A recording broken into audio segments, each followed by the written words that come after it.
And, well, 5 years ago, I guess, with media, you would have seen a lot of the traditional radio, television press come to an event such as Popkomm. And now are you seeing, like, mobile phone companies are the new media companies, internet companies are the new media companies, more so than the radio, television press? And that's probably being reflected with the audience as well. Yes, of course.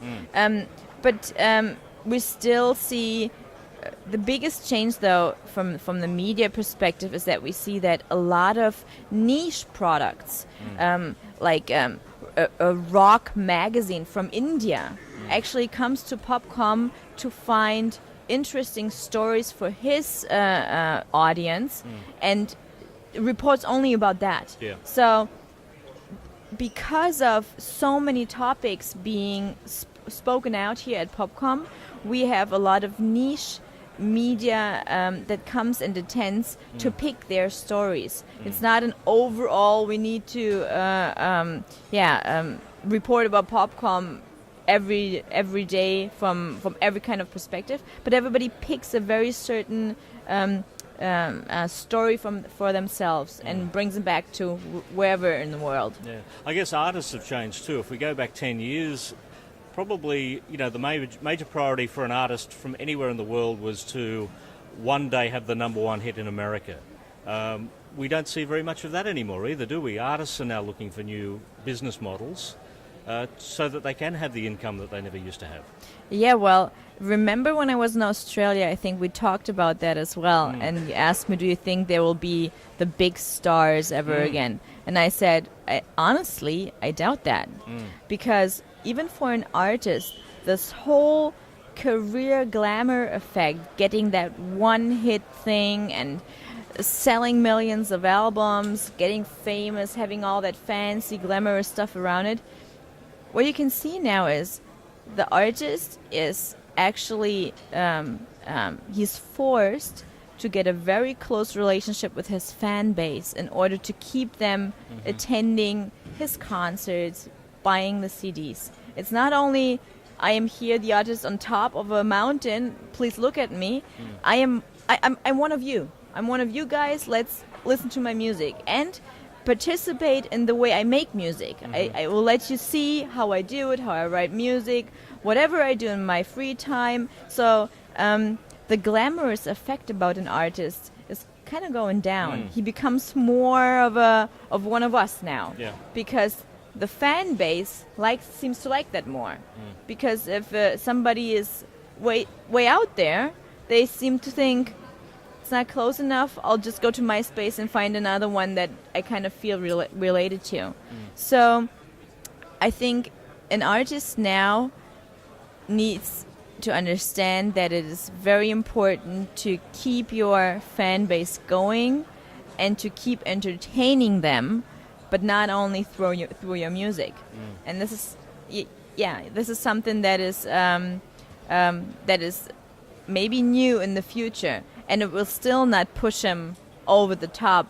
I mean, when was the last time we had a Madonna or a Coldplay? Even Coldplay is 10 years ago. Yeah.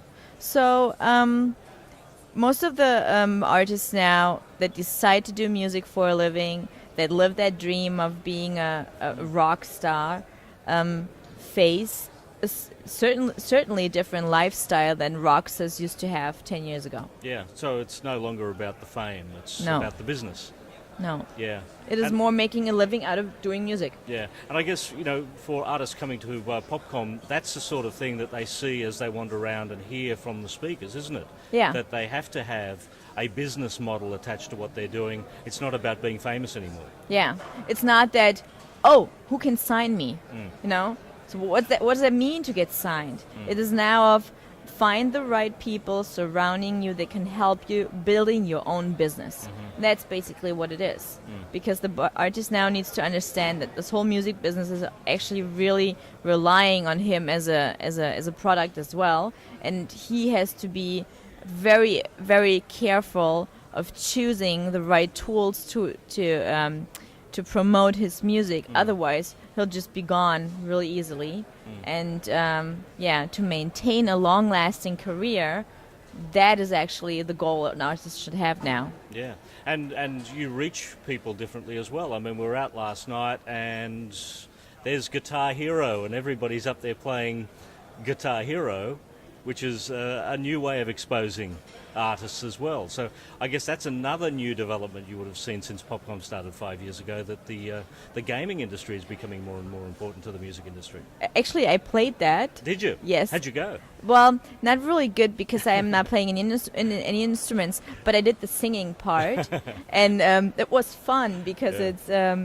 I think it kind of gives you the music back into your free time life, not just by listening to music, but also by singing karaoke, playing games like that actually motivate you to play an instrument.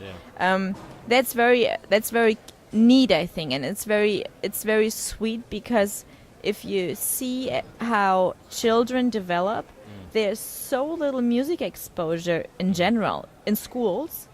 If I remember my music classes in school, they were terrible. We're supposed to listen to all the classical stuff and we're supposed to analyze and whatever. Now that's no fun for small kids. No. So the value of music should be taught to kids very early by making them love music and love making music. Because actually, I don't think there's no thing that a person says, well, I don't have a relationship to music. Everyone has a relationship to music because you're born with that. And then either somebody doesn't give music to you and then you kind of lose it.